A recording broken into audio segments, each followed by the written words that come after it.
IPL নিলামে record 25 কোটি rupee এবার কার? চলুন দেখে আসি বিস্তারিত ভিডিওতে। আইপিএল নিলাম মানেই কোটি টাকার সরাসরি মুহূর্তের মধ্যেই ভাগ্য পরিবর্তনের মঞ্চ। নামমাত্র ভিত্তি মূল্যতে নিলামে আসা অনেক ক্রিকেটারই কোটি টাকায় বিক্রি হয়ে যান। তারকাদেরও চড়ে ওঠার মূল্য।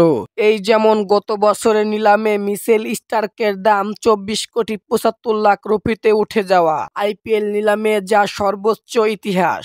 স্টার্কের ভালো দাম পাওয়ার প্রত্যাশিত ছিল, তাই বলেই 24 কোটির বেশি। 24 কোটি দেখে চোখ কপালে তুলে লাভ নেই। দুদিন পরই বসতে যাচ্ছে আইপিএল এর মেগা নিলাম। এবার তো স্টারকে কেউ ছাড়িয়েও যেতে পারে। প্রশ্নটি হচ্ছে, কে ছাড়াবেন স্টারকে? অনেকগুলো নামই তো আসছে সামনে। স্বাভাবিকভাবে প্রথম আসছে নিলামে মার্কি তালিকায় যারা ক্রিকেটার আছেন তাদের নাম। এবার মার্কি তালিকায় আছেন 12 জন ক্রিকেটার। তাদের ভাগ করা হয়েছে দুটি ভাগে। প্রথম সেটে রয়েছেন Jos Buttler, Rishabh Pant, Shreyas Iyer, Kagiso Rabada, Arshdeep Singh ও মিচেল স্টার্ককে।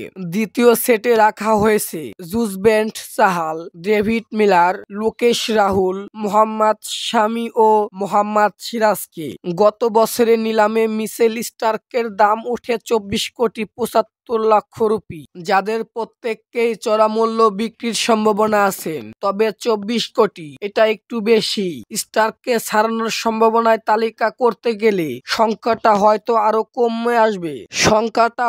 আরো কমে আসবে। দিল্লি ক্যাপিটালস ছেড়ে দেওয়া পান্ত আইপিএল এ শুধু দিল্লির হয়েই খেলেছেন, মানে ঠিক প্রান্ত হয়ে ওঠার পর এখনো নিলামে ওঠেননি। সেদিক থেকে প্রান্তের মূল্য কত এগিয়ে দাঁড়ায় সেটা দেখার বিষয়ও আছে। বাটলারও 2018 সাল থেকে রাজস্থান রয়্যালসের খেলেছেন, এবার তিনিও থাকছেন নিলামে।